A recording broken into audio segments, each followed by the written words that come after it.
올해도 이렇게 여러분들과 함께 어떤 여러 가지 어떤 뭐 우리 몸의 어떤 생명 활동에 대한 얘기들, 그 다음에 한의학적인 얘기들 이렇게 이어갈 수 있도록 이렇게 하겠습니다. 그래서 한의사가 바라보는 우리 몸의 어떤 생명 활동이란 또 제가 바라보는 그런 어떤 생명 활동에 대한 그런 관점들 여러분들과 함께 이렇게 나누고, 그리고 무엇보다 우리 몸은 이제 연결성을 가지고 이렇게 어느 한 부분을 나누는 그런 어떤 이제 부분의 어떤 조합이 아니라 우리 몸은 서로 유기적인 그런 어떤 관계를 가지고서 이렇게 생명 활동을 유지하고 있는 그런 어떤 유기체라는 부분을 강조드리고 싶은 그런 어떤 생각이거든요. 그래서 제가 이렇게 헬스 토픽을 하는 이유도 그런 우리 몸을 바라보는 데 있어서, 또 제가 질환을 치료를 하고 그 다음에 진료를 함에 있어가지고 그런 전체적인 그런 관점을 토대로 우리 몸을 바라보고 있다는 부분들을 한번 공유하고 싶다라는 그런 어떤 취지가 있습니다.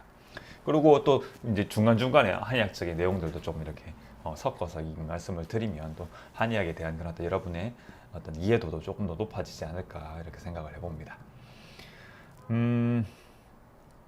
최근에는 이제 그 한의 표준 임상 진료 지침에 대해서 이제 이렇게 얘기를 나누고 있잖아요. 그래서 지난 시간에 이제 편두통에 대해서 간략하게 말씀을 드려봤고, 오늘은 이제 비만에 대해 가지고 한의학적인 치료 방법을 어떻게 이제 이렇게 이 비만에 대해서 접근을 하고 있는지 간략하게 한번 알아볼 수 있도록 하겠습니다. 자, 비만이라고 하는 거는 질병 코드로 있습니다. 이 66 코드고요. 그래서 하지만 이 비만이라고 하는 코드는 이제 이 지금까지 이제 일부만 급여로 이렇게 인정을 받을 수가 있고, 그 다음에 거의 대부분의 어떤 비만에 관련된 진료는 이제 비급여인 경우가 많죠. 근데 여기 오타가 있네요.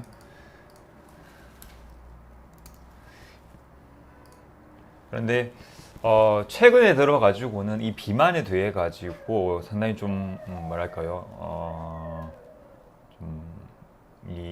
여러분들도 잘 아시다시피 이제 만병의 근원 중에는 뭐 스트레스도 있고 그렇지만, 이 비만 같은 경우가 많은 어떤 생활 습관병하고 관련이 있기 때문에 단순한 그런 어떤 지방 조직의 증가로 바라보기보다는 뭔가 만성적인 질환으로서 반드시 적극적으로 치료를 해야 되는 그런 어떤 상태로 바라보는 관점이 조금씩 이렇게 힘을 받아가고 있는 그런 어떤 상황인 것 같거든요. 일단 비만의 정의는 단순하게 체중이 많이 나간다는 그런 어떤 의미는 아닙니다.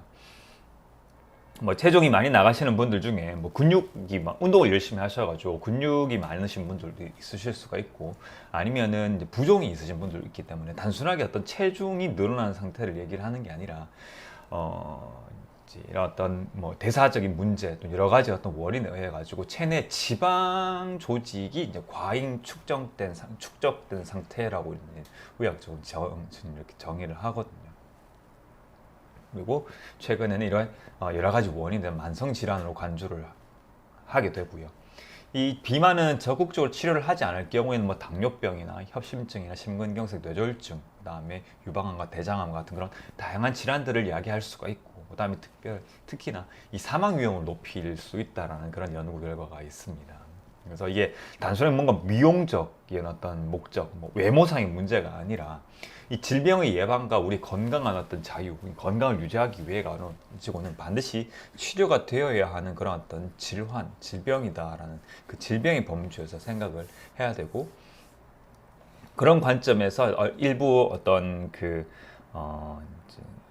아주 심한 비만에 대해 가지고는 이제 이렇게 급여 항목들로 인정을 받는 경우도 있지요.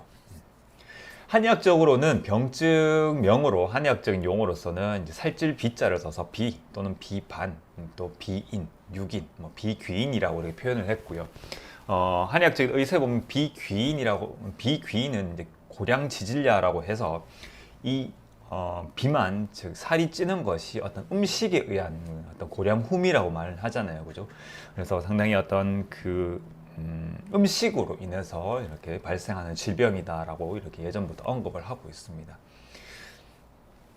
이러한 비만은 이제 한의학적인 그런 어떤 그 병이 기전을 보면 이런 간 또는 그러니까 한의학적인 간계나 비계 계통, 비계라고 하는 그런 한의학적인 기능, 그런 기능들이 지나치게 항진이 되고요. 그다음에 그 반면에 심계, 폐계, 신계 계통에 기능은 저하됨으로 인해 가지고 흔히 여러분들이 뭐 습담 또는 담적이라고 얘기를 하는 그런 어떤 이제 그러니까 인체의 어떤 수액 대사가 원활하게 이루어지질 못하면서 발생하는 그런 어떤 병리적인 그런 어떤 산물인 그런 습담이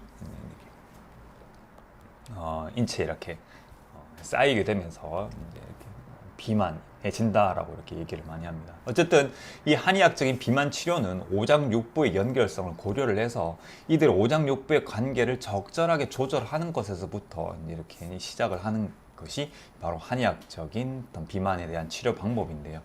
이 한의학은 그래서 어떤 뭐 비만이라고 해서 우리 몸의 어떤 지방 조직만 생각을 하는 게 아니라 또는 내분비 계통만 생각을 하는 게 아니라 또는 뭐 어떤 순환기계나 이런 어떤 특정 부분만 생각을 하는 게 아니라 이 한의학이라고 하는 거는 인체의 생명 활동의 전반적인 그런 모습, 그런 각각의 어떤 장기들의 연결성을 생각을 해서 질병을 치료를 하려고 한다라는 부분을 생각을 해주셨으면 좋겠습니다. 이 임상진료 지침에서 언급을 하고 있는 대표적인 한의학적인 변증 진단 유형으로는 뭐 비허형, 담음형, 양허형, 식적형, 간울형, 어혈형 이런 어떤 6가지 어떤 변증 유형으로 이렇게 나누고 있고요. 이거는 뭐 각각의 어떤 이제 이 기준에 따라서 논문에 따라서 뭐 서책에 따라서 달라질 수는 있습니다. 하지만 이제 이 임상 진료 지침에는 이렇게 6가지 변증 유형으로 나누고 있네요. 그리고 거기에 따라서 어떤 이런 변증 진단에 따라서 각각의 어떤 처방들을 사용을 하고 있습니다.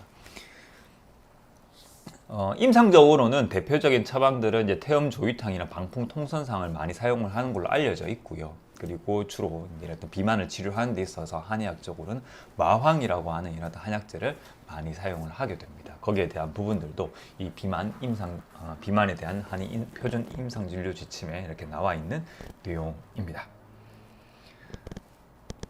그래서 오늘은요, 이렇게 비만에 대해서 한의학적으로는 어떻게 생각을 하고 있고 어떤 용어들로 이렇게 다루어지고 있고 어떤 관점에서 치료를 하고 있으며 어떤 변증 유형에 따라 가지고 이렇게 나눠서 치료를 하고 있는지에 대해서 아주 간략하게 한번 말씀을 드려봤습니다.